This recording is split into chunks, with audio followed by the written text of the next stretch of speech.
where we should be for this time of year and where we actually are. So right now the average high for State College is actually getting into the lower 70s. 72 actually is the average high, and the low is actually dipping pretty close to that 50-degree mark, right around 53 degrees. And in about a week's time, that average high will be dropping below 70. So that's just a reminder that fall is just around the corner. Even though we do have a situation where it is quite humid right now and temperatures should be above average today, over the next couple of days could be some relief with the area of high pressure bringing in some of that cooler, more dry air from the north and east. Looking at current conditions at Walker Building, we have temperatures right around 70 degrees. That dew point is above 60, so definitely a muggy feel outside right now, and that wind is out of the southwest. But the biggest story for State College the next several days, that wind changes to the northeast. That brings in some of that drier air, some of that cooler air, and that leads to some pretty big changes for our neck of the woods in terms of sensible weather. So looking at large scale picture wise, we did have some showers roll through earlier. There was a little bit of a disturbance that was along the trough. That is currently, you can see this dip in the jet stream right here, and there is a disturbance right along the trough that is swinging from west to east, and that is leading to some isolated scattered shower activity across State College. Of course, what jumps out at me right away is actually Hurricane Humberto. It is a Category 1 now. You can see it is getting better organized. It does have quite, you can actually see, we'll zoom in into Humberto here. Humberto, you can see the cirrus cloud structure with Humberto is suggestive of pretty low wind shear. If you have high cirrus clouds that are kind of expanding on all four quadrants, that's a pretty good sign that the hurricane is encountering some pretty low wind shear. So that's something that forecasters can look at to kind of determine what the environment is like. We can also see that very clearly right here, there's some low-level inflow right here. So the warm low-level inflow is really important for these hurricanes. And when the deepest convection starts firing up around the center, that's also really key for these hurricanes to strengthen, because it's harder for that heat from that convection to really move out of the inner core area. So if convection fires up near the inner core area, that is most effective at lowering the pressure of the storm compared to if the convection was firing on outside locations of the storm. So Humberto is going to be moving to the east. It is currently not moving very much because it is encountering some conflicting steering patterns right now. This is the latest Euro ensemble, and Bermuda is kind of right in the middle of this mess right here. So certainly this is something that Bermuda needs to watch for sure, because even if it doesn't make direct landfall on Bermuda, it certainly will be quite close and could generate some pretty significant impacts to Bermuda. It was quite interesting because for the longest time, a significant fraction of the Euro ensembles actually did have Humberto threatening the southeast coast, maybe about 25% of them or so over the last couple of days. That has changed with this morning's run. You can see there are still a couple that bring it into eastern North Carolina there, but overwhelmingly offshore at this point. And the reason why that was happening was because some of the Euro ensembles had the storm far enough west to where the trough that was bringing Humberto to the east initially got too far east, ridging rebuilt in, and that allowed the storm to track more to the northwest. So in other words, that situation looks less likely. It looks more likely that a trough to the north is going to sweep Humberto to the east. How close it gets to Bermuda is still uncertain. You can see that there is still quite a bit of spread among the Euro ensemble, so definitely should be watched quite closely for impacts for Bermuda. Zooming back home though, nothing really too much going on right now. There were some showers that did roll through earlier today as a result of that disturbance along that trough.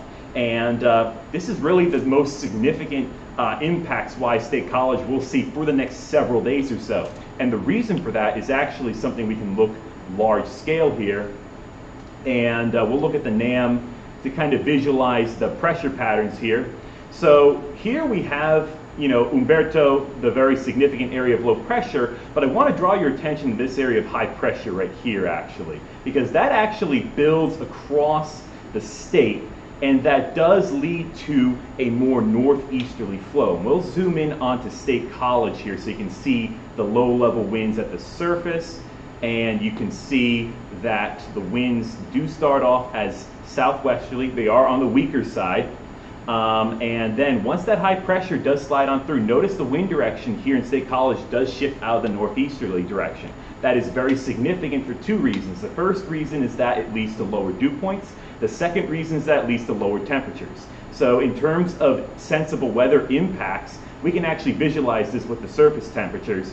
You can see here's Monday. Here's right now, 9 hours from now at 21Z on Monday. We are still -4 UTC, so that would be 21 minus 4. That would be 5 o'clock in the evening, and this would be at 8 o'clock in the evening. And as we roll forward here, notice those greens to the northeast are starting to dip to the southwest as we have that northeasterly wind from that high pressure bringing in some of that lower temperature air. And by the time we get to tomorrow, notice that it is quite a bit lower temperature-wise to the surface. And as we go forward in time here, there's Wednesday as well. So we do have temperatures right around 70 degrees, but I think the biggest change that people are going to notice over the next couple of days are actually the lower dew points. And we can also look at this with the NAM as well.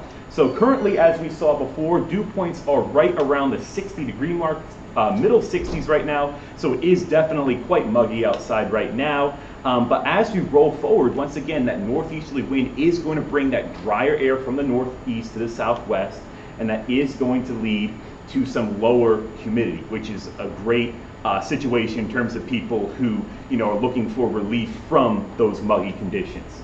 And here's Tuesday morning. So by the time Tuesday morning rolls around, it is quite a different feel compared to this time today.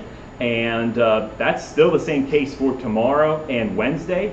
And Wednesday, again, dew points still in the 40s to lower 50s. And it is quite interesting, though, because the low-level winds have more of a northeasterly component. So it's not quite coming off the marine. It's not quite marine air that's making it to State College. However, a small shift in that wind direction could change the exact direction of the wind, the exact component that would bring any kind of marine air over to State College. I thought it was kind of interesting, though, looking at the GFS. So this was for Thursday. You can see in the mid-levels we do have some ridging, so higher than normal 500 millibar heights across State College. So you do have some subsidence taking place. But what's interesting is that if we roll forward here, let's go to Thursday evening here, or Thursday afternoon. This is 2 o'clock Thursday afternoon. So there is actually an easterly flow here in the lower levels, but in the mid levels there is more of a, there's a bit of ridging overhead. So in the lower levels we have that easterly flow, but again, that easterly flow isn't quite coming off the ocean. The wind direction isn't quite aligned with the ocean for that to be the case. If the wind direction does change a little bit in future runs, that could make a pretty big difference, of course, because we have the mountains just to our west. That easterly wind, if it does start to come off the ocean in future runs, that could lead to some more in the way of orographic lift. And if you have a more moist air mass from the very start, that could lead to easier formation of cloudiness because of that orographic lift. GFS right now says that's not happening. GFS says you're dealing with dew points in the upper 40s, and you can see quite a bit of dry air aloft. And overall, with that mid-level ridging, though, you have overall synoptic scale subsidence taking place. So right now, looks like a great next several days, but again, it's all dependent on that wind direction. If things stay exactly the same over the next couple of days, very likely you'll be dealing with temperatures that are quite comfortable for this time of year, dew points on the low side, and certainly a very nice next several days. Looking in the longer range here, let's go to the GFS longer range. I want to pull up the pressure anomalies here. So this is MSLP anomaly. So again, here's that high pressure right there sliding off to the east. And notice that Umberto does get kind of close, but doesn't quite reach the east coast.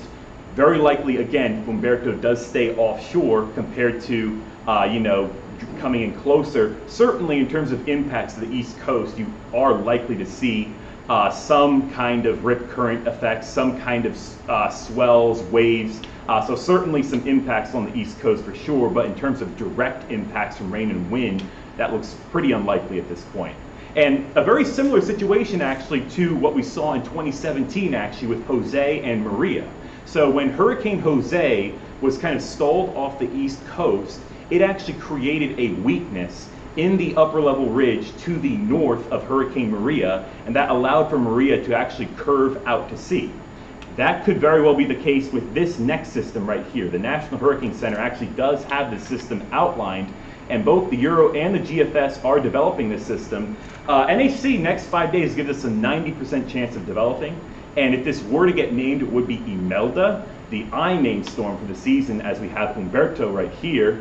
And again, this could be a situation where, again, if this is still sticking around, if Umberto is still there, if we look at the mid-level ridge right here at 500 millibars, that's creating a weakness right here in the ridge. If Umberto were not here, this ridge and this ridge very likely would have been connected together. That would have created a more east to west flow. That would have meant this could have been more of a threat to the US. Now again, still pretty far out, but it makes it more likely that an out to sea scenario is more likely with this compared to if Hurricane Umberto were not located right here. If Hurricane Umberto does get out of the way faster and these two ridges do connect sooner, then perhaps there is more of a threat to the US. But as of right now, most guidance does say Hurricane Umberto is going to create a weakness in the mid-level ridge that is going to lead to the steering becoming more south to north over this main development region system that is making it more likely for this system to travel more to the north and allow for this system to probably curve out to sea. But again, obviously we're talking day 6 at this point, so this is getting pretty far out. Looking at the ensembles, GFS ensembles here, you can also see there is a bit of a weakness in the ridge as well in the GFS ensembles. Pull up the ensemble members. And there's Umberto right here, and here's that main development region system. And you can see the vast majority of them do curve out to sea. But you can see right here that tropic season is not over, as actually both the Euro and the GFS develop yet another system off the coast of Africa. And obviously how the pattern is like over the East US is quite uncertain over the next, as we get this far out in time, basically. This is day 10 essentially. And we'll pull up the Euro ensemble just to kind of get a feel for the overall pattern. So there is a ridge right here in the Euro ensemble, but again, a bit of a weakness still left over from Umberto and that main development region system that is probably curving out to sea. Again, still in the medium to longer range though, so that definitely bears watching, but as is right now, Umberto creates a weakness in the mid-level ridge that allows for that system to more likely than not, I think, probably make that turn to the north and northeast, eventually going out to sea. And looking at the Euro long range here to kind of visualize this, so the Euro and the GFS are pretty closely aligned in terms of overall track. So right here is Umberto, and on the Euro you can see Bermuda is right there, tracks very close to Bermuda. And so it does eventually kind of bend more to the north, and that does allow for this weakness to still be there. Here's that main development region system on the Euro. Again, it follows the weakness, curves out to sea, but again, the Euro is also signaling that you could be dealing with yet another system right here as well. So, very far out. At the same time, this is peak hurricane season, and probably these waves that are rolling from east to west, probably we have about 2 to 3 more weeks of that. Hurricane Matthew in 2016 did form in late September. It was an easterly wave. So definitely still need to watch, but once we start heading into October, climatology does start to favor closer to the Caribbean actually. So let me see if I can pull this up, tropical cyclone climatology. There's a great website where you can actually look at where storms tend to form based off of the time of year. So here is where we are right now. So this is where you can see that there are still quite a few systems that do form in the main development region in late September. But notice how much this changes just a couple weeks from now as we get to the early to middle part of October. We start to focus on this western Caribbean area right here. You can see there aren't as many that form in the main development region. So certainly, the next couple weeks, it certainly is still possible, we have to continue to watch those waves. But once we start to get into early to mid-October, we do start to watch the West Caribbean more, as you can get those kinds of systems. And over the last couple of years, Hurricane Nate actually did form in the Western Caribbean, and actually Hurricane Michael did as well. And a remarkable fact that I saw recently was that every single Category 5 that has made landfall in the U.S. actually was a tropical storm 72 hours before it made landfall. So that goes to show you that everyone has to be prepared for any kind of tropical system that could form, with the in-close development. And, that is something that everyone should have a hurricane kit ready who is along the Gulf Coast, Southeast Coast, East Coast, because those kinds of systems can intensify quite rapidly and can lead to some very significant impacts. One more thing right here, I did want to pull up reconnaissance and kind of show what's going on right now. So Umberto is now starting to drift off to the northeast as it is starting to feel the upper level trough to its north. And so the hurricane hunters like to fly at around 700 millibars. And we'll see if that's the case still. So they're flying, it looks like this aircraft is actually flying at a different height. It looks like they're flying at close to 850 millibars, and they started flying at about 400 as they left the system. But most aircraft does fly close to 700 millibars, and there is a pretty quick and easy way to convert flight level wind to the surface. Normally that's about 0.9 or so. We can actually pull this up here. See if I can find this. Yes, this is exactly it right here. This is a little old, but this is actually the profile that this study found when looking at the mean wind speed. And essentially what they found is that when you're looking at eye wall winds, the ratio between the eye wall winds at 700 millibars and the surface is between 0.88 and 0.91, with a best estimate at about 0.9. So you want to, whenever you're looking at flight level wind, what the National Hurricane Center does, if they're flying at 700 millibars, if recon is flying at 700 millibars, you take that value, you multiply it by 0.9, and that's a rough estimate of surface winds, because this other surface wind estimate is actually not surface wind directly.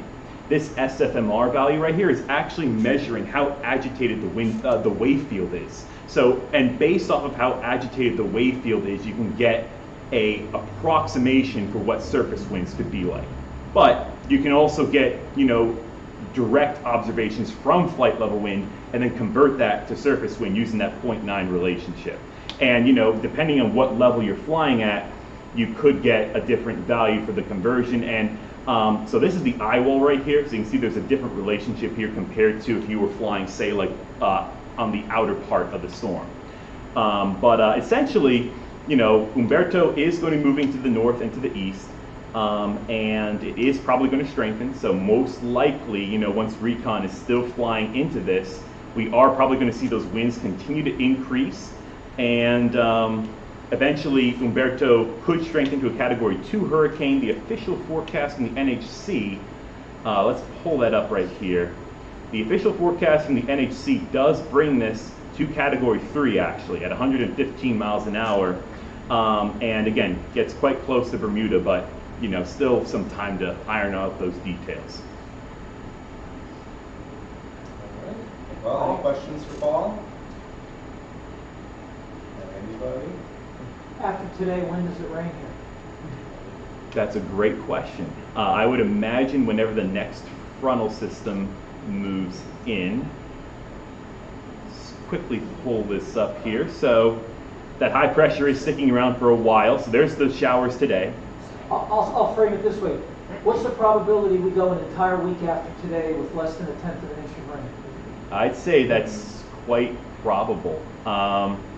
If that high pressure sticks around, here's your front that rolls in Sunday to Monday. That looks like the next chance of rain, honestly. So whenever that front does decide to swing on through is when we'll get our next chance of rain, because as long as that high pressure is situated over the eastern part of the United States, I think it's going to be pretty hard to get any kind of meaningful rain chances. So definitely a dry forecast for sure. Any other questions?